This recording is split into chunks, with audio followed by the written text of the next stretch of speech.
This is a privilege ordinary people could never afford in their lifetime. An elderly man, desperate to survive, spent a staggering $1 billion to have himself killed. Yet as the machine ceased its operation, he didn't die. Instead, he became a young man. When he looked to the side, he discovered his former self had already become a corpse. He couldn't believe that consciousness transfer had truly given him a new life. The old man, named Jack, was a globally renowned billionaire. With wealth rivaling nations, he should have been enjoying a wonderful retirement. Unfortunately, he encountered life's most painful reality, dying with money left unspent. He had just been diagnosed with a terminal illness, leaving him only 6 months to live. No amount of money could help him now. Just when he was at his wit's end, a friend brought him a glimmer of hope. He was referred to a secret biotech company dedicated to solving problems for the wealthy, transferring rich people's consciousness into clones to achieve immortality. However, after successful resurrection, he would no longer possess his original identity or appearance. This meant completely abandoning his former life and continuing with an entirely new identity. Jack only cared about staying alive, so he handed over the billion-dollar fee without hesitation. The next second, he collapsed in a restaurant.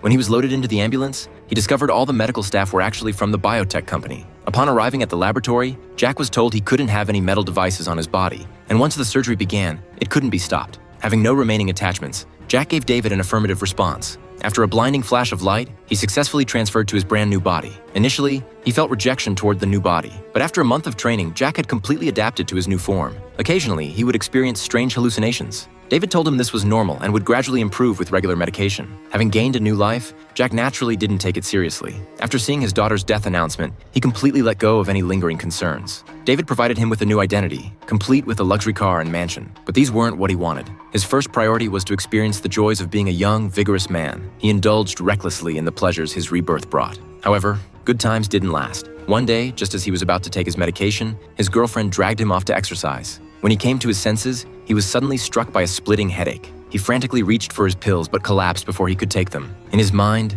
images of a mother and daughter and scenes of war emerged. These memories felt so real, as if he had lived them himself. Puzzled, Jack urgently sought out David, but was told these were just hallucinations. The woman in his dreams was merely his imagination. However, Jack had never mentioned the person in his dreams was a woman. This made him realize he was caught in a massive conspiracy. Back home, based on his dreams, he searched for and found a small town. Following the coordinates, he quickly located the place. Next to a water tower stood a small wooden cabin. Jack walked in curiously. What he never could have imagined was that hanging on the wall was a family photo of them all together. This left Jack thoroughly confused. He finally realized this body wasn't a clone, but a living human being. Not only did he have a lovely daughter, but he had also been a soldier. Just then, a woman with a gun suddenly appeared behind him.